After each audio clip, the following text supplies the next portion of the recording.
आपल्याला हा अनुभव बऱ्याच वेळेला येतो। एखादी गोष्ट करून पाहताना ती फसते, काही नुकसान होते, आर्थिक, कधी मानसिक, भावनिक सुद्धा। आपण म्हणतो की अनुभव वाईट होता खरा, पण बराच काही शिकून गेला।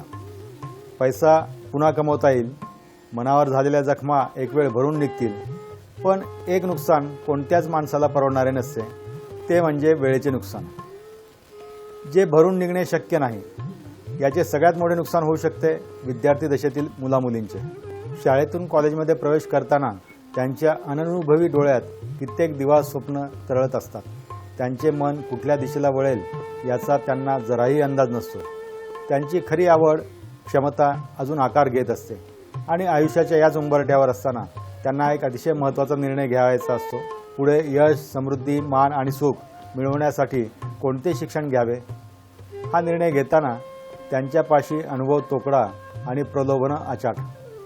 त्यांना निर्णय घ्यायला मदत करणारे आईवडील, आप्तेष्ट, ज्येष्ठ मित्र, परिवार वगैरे स्वतःच्या आयुष्यात आलेल्या अनुभवाच्या जोरावर चुका करून, ठेचा खाऊन काही ठाम मते बनवून बसलेले असतात।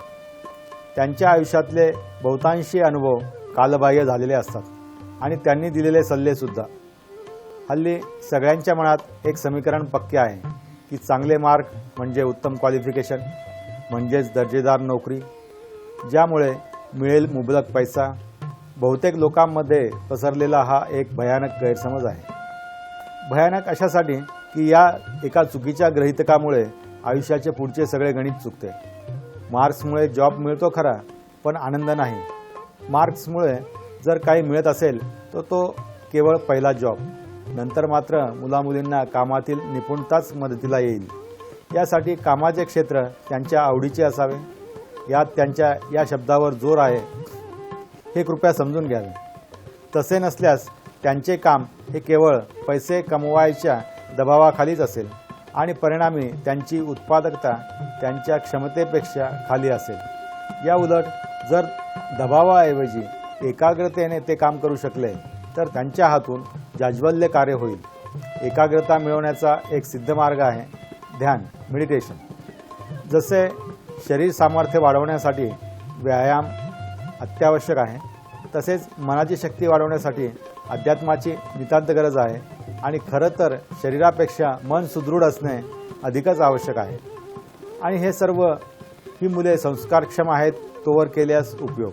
सध्याचा काळ ताणतणावाचा, प्रचंड स्पर्धेचा, मुलांचा सर्वांगीण विकास होण्यासाठी पालक हवा तेवढा वेळ देत नाहीत, देऊ शकत नाहीत। ते मुलांचे आईवडील असतात पण खऱ्या अर्थाने पालक नसतात। आता पेच सोडवलाच पाहिजे। मुलांमध्ये एक अशी क्षमता देऊन की ती योग्य दिशा निवडून एकाग्रतेने प्रगतिशील राहतील। तेव्हा आपल्या मुलामुलींना एका विषयाकडे कल आणि क्षमता असताना दुसऱ्याच विषयात काम करावे लागत आहे अशी खंत भविष्यात वाटू नये। कधीही न भरून निघणारे वेळेचे नुकसान होऊ नये। वेळ निघून गेल्यावर मागे वळून पाहताना डोळ्यात निराशा दाटून येऊ नये। घेतलेल्या शिक्षणाचा मार्ग योग्य असावा, यासाठी एक विनंती आहे, आपल्या इतर प्रयत्नांसोबत दशा दिशा देवतांचा विचार करून हा मार्गसुद्धा पडताळून पाहावा। नुकसान तर काहीच नाही, मिळाले तर सुखच मिळेल। नमस्कार, शुभम भवतु।